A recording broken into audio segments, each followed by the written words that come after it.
Hi Stampin' friends!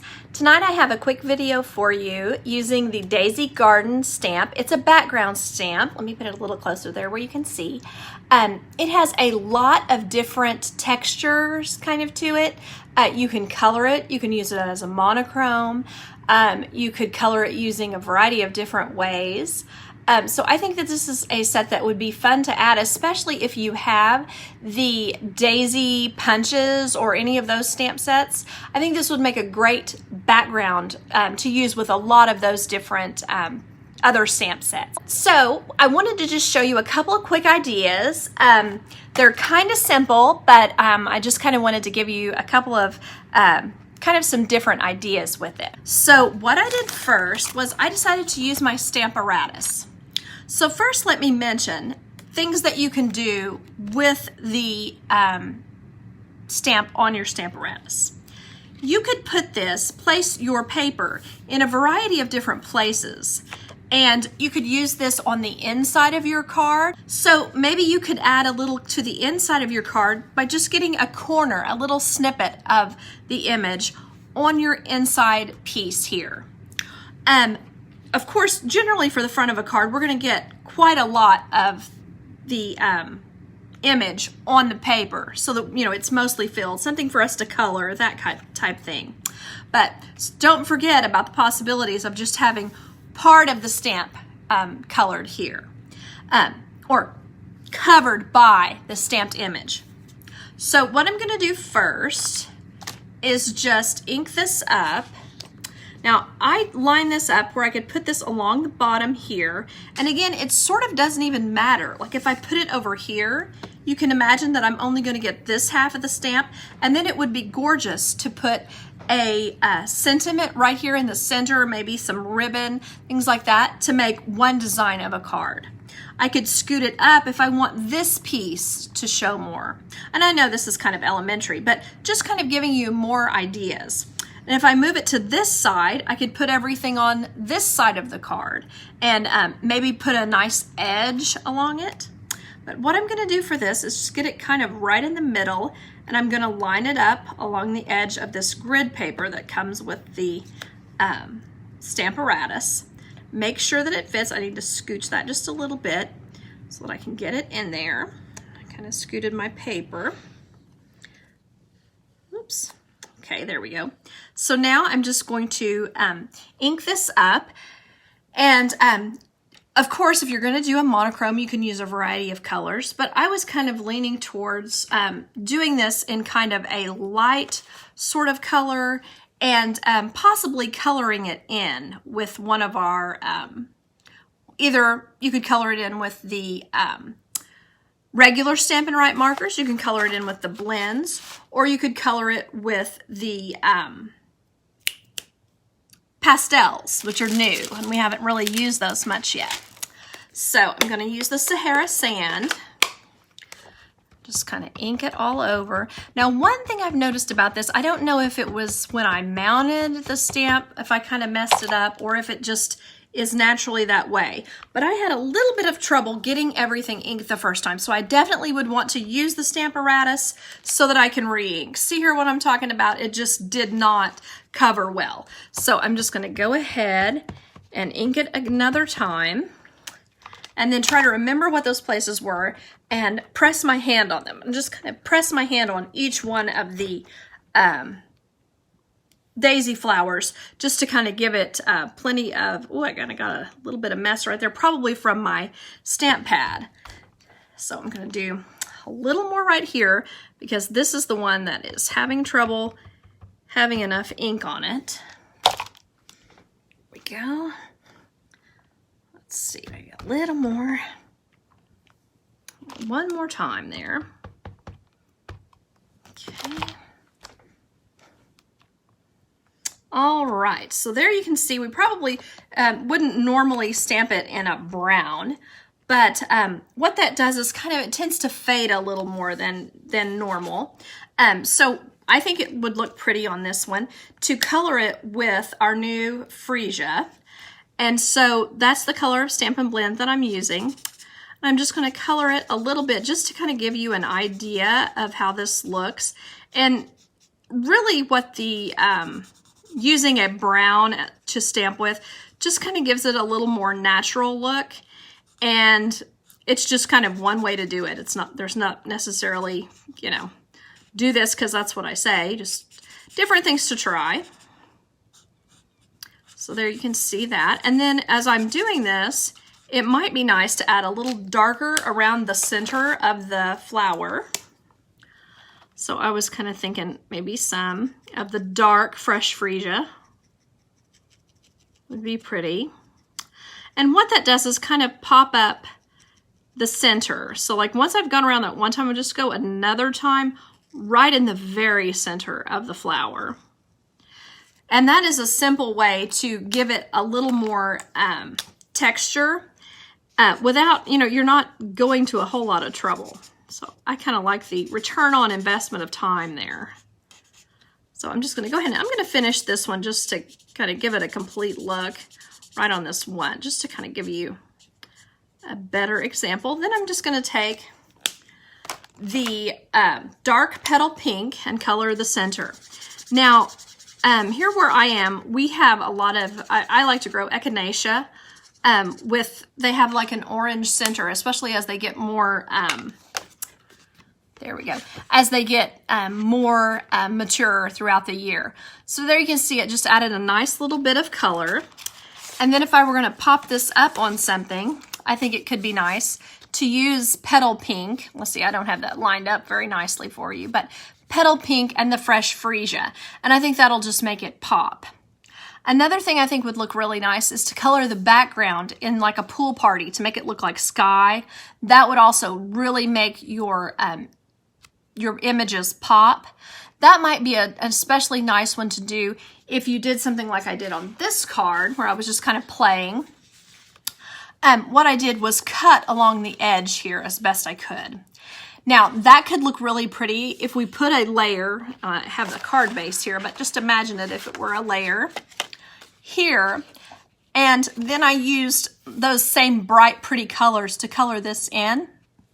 That would give it a look of like being against the sky. And then if I colored this in, I wouldn't have as much to color with my Stampin' blends, and that might be more respectful of the amount of time that it would take to fill that in. But it's still, you know, the edge kind of pops against the edge here.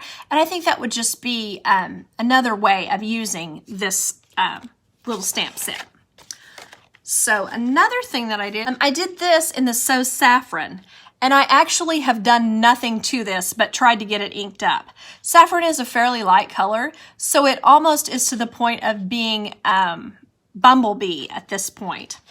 But I wanted to show you a couple of ideas I have to kind of step up your monochrome. So this was my idea of a monochrome, and I just thought using this Wink of Stella would add quite a bit to the way it looks, and just add, you could do a couple of different things. You could only highlight one of the flowers and then put your sentiment next to it. Does that make sense? Like if whichever one you think is the one that would look best as the main focus. You could also get, using this Wink of Stella, you could get some of that color and add even more color to the particular flower petals that you're working on at the moment. And that might add to the look as well. One thing that might be something that we used to use punches, and we would highlight a spot and color only that spot. So if you needed to make several of these, or if this was for a card that you wanted to have on hand, that could make a really soft and pretty little area where you've just only colored one spot and left the rest in black. So that's what I was thinking with this card, and I thought it would be really cute to use this bumblebee ribbon. And look how nice the bumblebee ribbon is with this. And like I said, this is So Saffron. Those are really nice coordinating colors across from the lighter to darker yellow. So you can see this is the saffron. And so that looks really kind of cute to have a little kind of a natural looking, kind of country looking ribbon with this particular design. Okay, so I'm going to try one more thing to show you. Kind of want to use bright colors on this one. let me get the lid back on that. There we are. So I was imagining using this to look like Michaelmas daisies, which those are ones that are supposed to bloom in the fall. But mine bloomed this spring. I can't explain it. I don't know why. So I thought that would be a pretty color combo to use, is to use like maybe a garden green or something like that with the polished pink. So let me get my black ink here. Can always go lighter, so that's kind of why I did this. I inked it up first with the yellow and stamped that so that you all could see it. And then I inked the Sahara Sand, and then now I'm doing the black memento, because once I do this, it's, well, for one thing, I'll probably stain my ink, my stamp with it, but then also it's hard to get it off quickly whenever you're trying to show people something. All right. So there we go. Oh, yep. See, this is another one of those where I'm going to have to press down. You can see there I did not do a good job the first time. And then that time I didn't even need to re-ink it. I just needed to press down again and it filled all of my space. So there it is, stamped in black. So what I want to do now is get some light and dark polished pink. And I want to get some dark Daffodil Delight. And then just, I'm going to use a couple of different greens because I really wanted to use the garden green, but that isn't one that has blends. So I'm just going to kind of use several different ones here. Okay, so don't worry, I'm not going to make you sit here while I color all of these. I'm just going to color a few just to kind of give some ideas. Once you color these circles, the little centers of the flowers, that already makes it a lot more visible than it would be when it's just monochrome.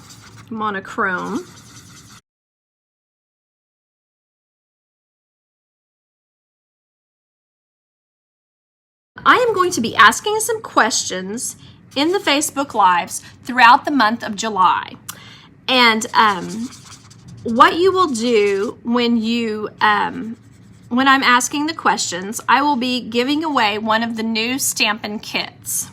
So all through July, if you answer questions on the Facebook Live, there will be a drawing at the end of July to win one of the Stampin' kits. It's I chose the one that's new and has the butterflies on it because I thought it was really pretty. And I thought that the particular one was very pretty because it doesn't actually have any stamping with it. So it's perfect for new stampers, and it is definitely one that you can use to make some quick cards.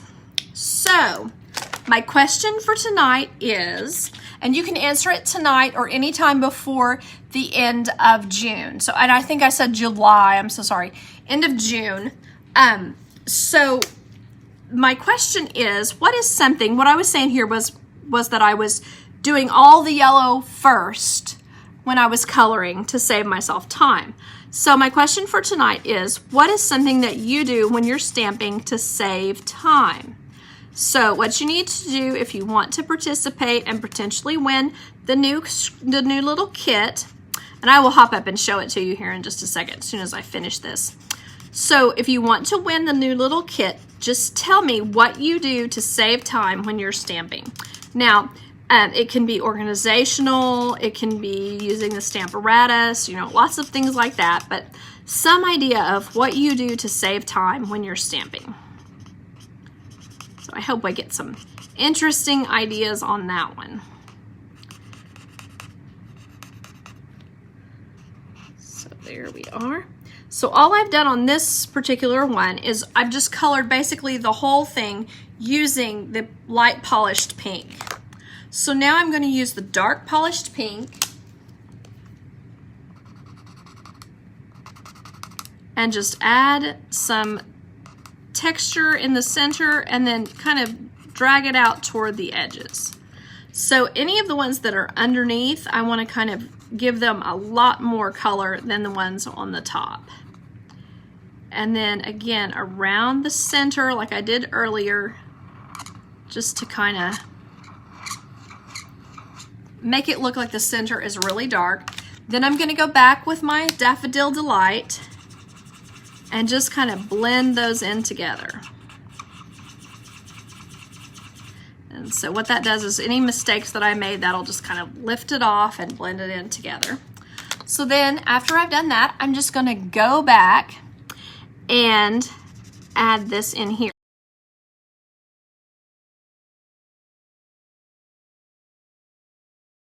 All right, so there I've added that. Now I'm just going to add a little bit of green just to kind of finish this up. It won't be finished, but just to kind of let you see some color against the pink other than just white and yellow.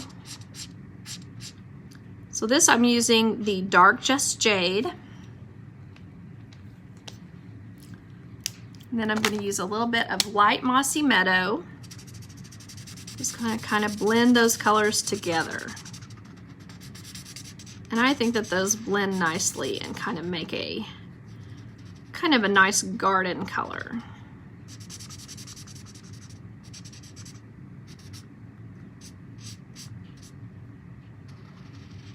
I might put that one over here.